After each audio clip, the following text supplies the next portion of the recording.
Hello again guys, I hope we're all well. Today I'm in Eynsford in Kent with Candice again. It's the 5th date and yeah, we're doing a little day walk out of 50 walks in Kent. This one's walk number 45 and yeah, this is Eynsford Castle behind us. It's not the actual start of the route, but I wanted to sort of detour and come here and have a look at this first. Plus this was the only place we could find to park the car. The walk's 5 miles, it should take us about 2 hours. I've got work later on tonight, so yeah, it should be good.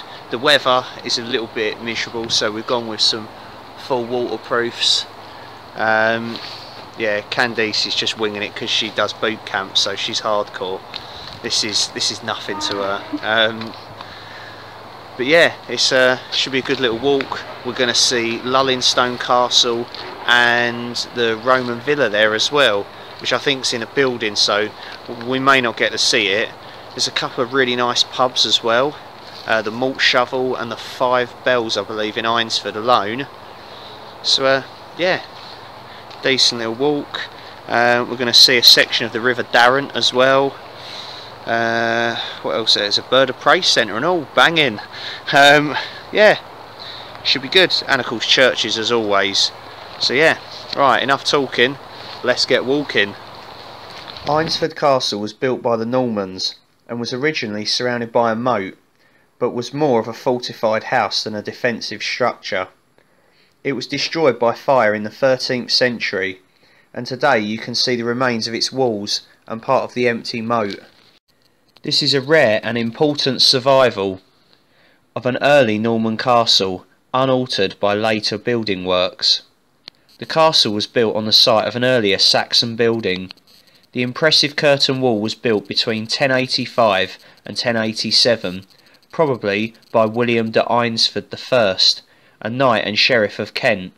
The defences were further strengthened in the late 11th or early 12th century, and a hall and associated buildings were erected inside the castle walls. This has always been the main entrance to the castle. The medieval visitor would have walked across a timber drawbridge over the wide shallow moat and into this gatehouse, which was built when the curtain walls were heightened in the late 11th to early 12th centuries. Ahead are the ruins of the hall and its forebuilding. Eynsford Castle is unusual because it did not have a keep or great tower. The principal domestic apartments were therefore situated on the first floor of the whole building. To the left are the ruins of both the well, which was the castle's main water supply, and the great kitchen. The 3 openings in the wall to your left are the remains of garderobes or privies, which discharged into the moat below.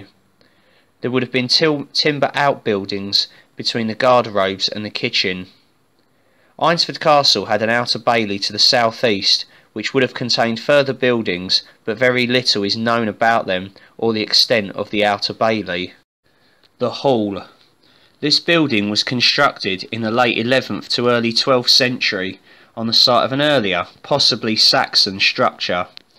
External stairs led to the domestic accommodation on the first floor, which comprised the hall used for eating and public business, and the solar, a domestic chamber. On the ground floor were 2 undercrofts or cellars. The solar undercroft was a self-contained residential apartment with its own entrance, well, garderobe or privy, and a fireplace. It would have been used by an important person, such as the bailiff of the castle. Next door is the hall's undercroft, which was used as a storage space. Sometime in the late 12th or early 13th century, a forebuilding was added to the hall to provide more rooms.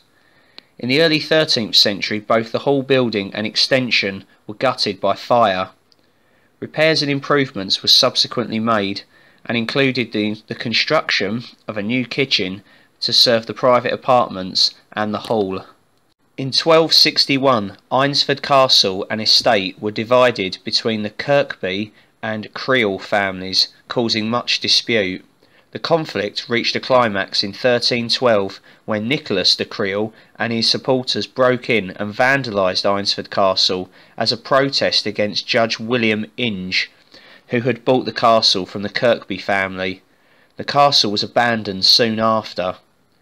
Eventually the castle passed into the ownership of the Hartdyke family of nearby Lullingstone Castle, and by the mid-18th Eynsford Castle was used as stables and kennels for hunting hounds.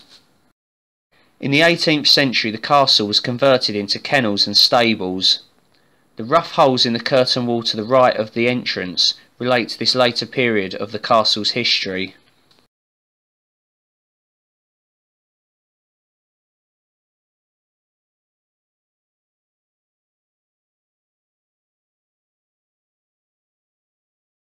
Antiquarians became interested in Eynsford Castle in 1835. The architect, Edward Cressy, was employed to clear the site of modern buildings. Cressy made a survey of the castle ruins and attempted to reconstruct the castle buildings.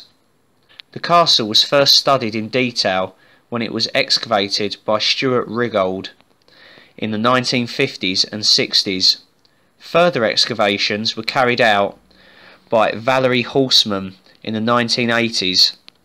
These excavations revealed that the castle was built on the site of an earlier building with stone foundations. This early building was possibly the hall of a Saxon lord and was probably part of a larger settlement about which little is known. In 1872 part of the curtain wall collapsed, exposing the man-made mound inside. A concrete wall has since been erected to retain the earth mound. The white markings on the wall represent the archaeological layers of the mound.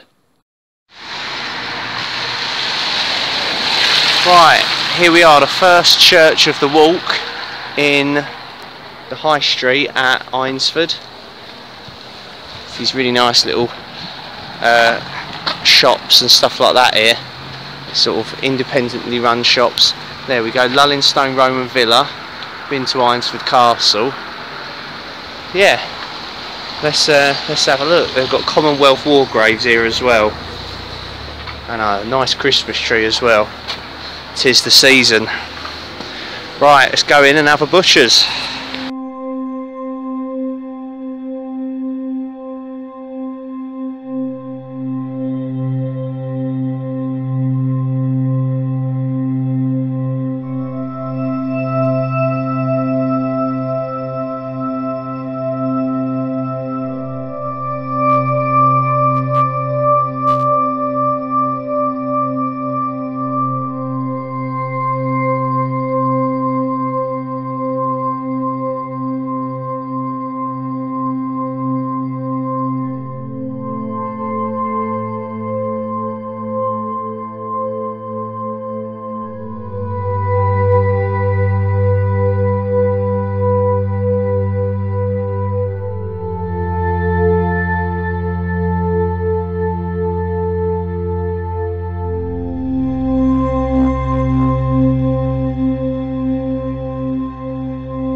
We're crossing over the little ford and the bridge here in Eynsford, and oh, that looks deep. So this has been an important crossing over the River Darent since Roman times. This walk begins in the pretty village of Eynsford, which sits in the fertile Darent Valley just a few miles from London. With Saxon origins, a 17th century bridge and a cluster of Tudor and Georgian buildings, the village oozes history.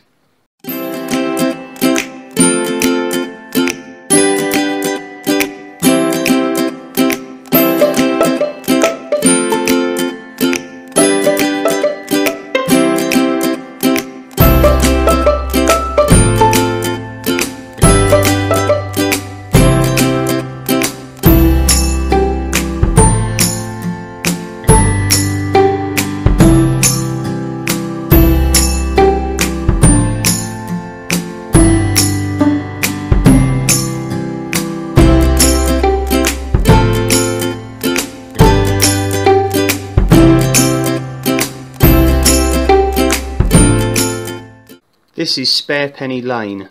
The name of this street dates back to the days when tolls were required on turnpike roads. Sparepenny Lane would have been cheaper than the main turnpike.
Lullingstone Park was once a medieval deer park on the estate of Lullingstone Castle, and now provides 460 acres or 186 hectares of public open space. It is noted for its ancient trees, so look out for some of the 300 veteran oak, beech, hornbeam, ash and sweet chestnut trees. A few are thought to be 800 years old. Not far from the Roman villa is Lullingstone Castle, a Tudor manor house with an 18th century facade and a grand gateway. The castle was built in 1497 and has hosted a number of royal visitors over the years, including Henry VIII and Queen Anne. It has been home to the Hartdyke family ever since it was built, and the current heir, the modern day plant hunter Tom Hartdyke, has created a stunning world garden in its grounds. He conceived the idea when he was kidnapped and held captive for 9 months in the Colombian jungle in 2000. The garden is now home to rare plants including an Australian dinosaur tree, Wollemi pine, one of the world's oldest horticultural species.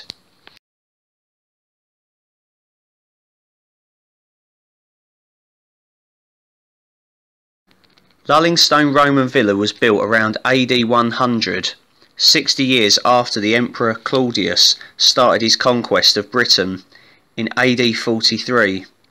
Set beside the river on the site of an Iron Age farmstead, the villa was occupied for the next 500 years, forming the heart of a bustling estate. It continued to be inhabited for a short time after the fall of the Roman Empire, but was eventually abandoned, perhaps after a fire. It then slept, largely forgotten, for centuries, until archaeologists excavated the site in 1949 and discovered this historical treasure, a superbly preserved villa that evolved from a relatively modest property to a lavish home reflecting the height of Roman luxury. Visit the villa today and you can see the relics of the bathhouse, the sophisticated system of underfloor heating, delicate wall paintings and some exquisite mosaic floorings. There are finds too, such as jewellery and tiles, including one imprinted with the paw print of a small dog. The house was occupied for over 300 years, from about AD 100, and during that time there were many alterations.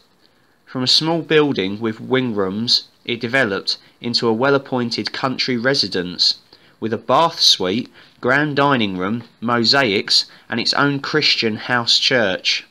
The villa is of particular significance as it has been found to contain some of the earliest evidence of Christianity in Britain. Fragments of plaster were pieced together to reveal early Christian paintings that decorated the walls of a church which had been built into the villa. Beneath the little chapel was a cult room dedicated to the worship of Roman deities. The circular area covers a building which may have been a shrine. It was built and demolished in the 2nd century AD. A detached kitchen block containing 2 ovens, also dating to the 2nd century, was sited behind the house. Later in the century, it was converted to a tannery, which was in use into the 3rd century. Where the kitchen was moved to is not known, although by AD 275 a new kitchen had been created inside the house. In the 4th century a temple mausoleum was built south of the shrine. A central square or cellar contained a tomb chamber in which 2 young people had been buried in lead coffins. In the 10th or 11th century a Lullingstone chapel was constructed over the mausoleum, reusing some of its walls, suggesting they were visible as ruins. Behind us there once stood an unusually large granary, 24 metres by 10 metres, that was built in the 4th century to store grain and other produce prior to shipping downriver to be traded elsewhere. Its floor was built on stacks of mortared flint to allow air to circulate and to help keep rodents out.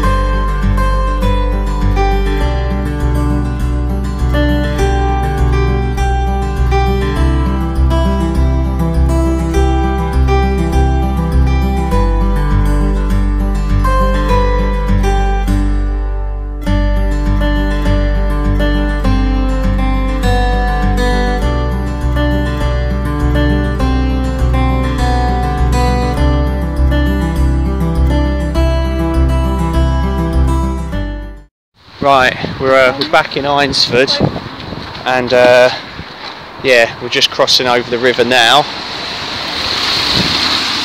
Luckily there's these little passing places, and just show you the river once more. It's lovely, really nice, probably a lot higher than normal. And then of course, yeah, you drive through there, through the ford. Right, now, and that's the mill as well, in case I didn't mention it earlier. Right, we're going to go and find the pub. Right, and we're back at Eynsford Castle and the car. Out of the 2 castles, I would say this was my favourite of the 2. I mean, the other one was closed and stuff, but it was more of like a function sort of place. Like, they probably did weddings, events, that sort of thing, whereas this is just like a historical ruin, and I much prefer them. I mean, it's still nice, but yeah, out of the 2, this takes top spot for me. Right, okay, shortly we're going to be heading off to the pub for a cheeky pint, maybe some chips if we've got time. And yeah, end of the walk. Hope you've enjoyed this one. We certainly have. It's been really good. Yeah, 5th date, success, and yeah, it's been really good. So yeah, if you haven't subscribed already, then please do. Thank you to everyone already that has subscribed. Sort of, it's gone up recently, so yeah, cheers, much appreciated. Yeah, let us know what you think, if you know this area, etc, etc. Get in the comments. Please like as always if you can. And yeah, you'll see me for sure again. You'll probably see Candice again at some point. Yeah, cheers for watching. See you later. Bye. Look at this geezer, he's being a rebel trying to swim against the current. Sod the rest of yous. Go on, son, go on.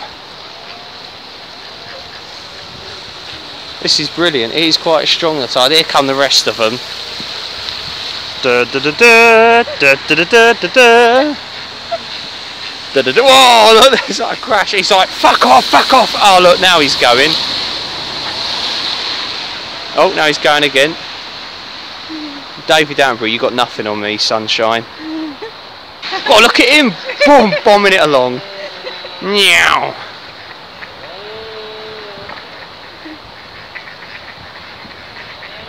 People must think we're quackers. Oh! Moving on.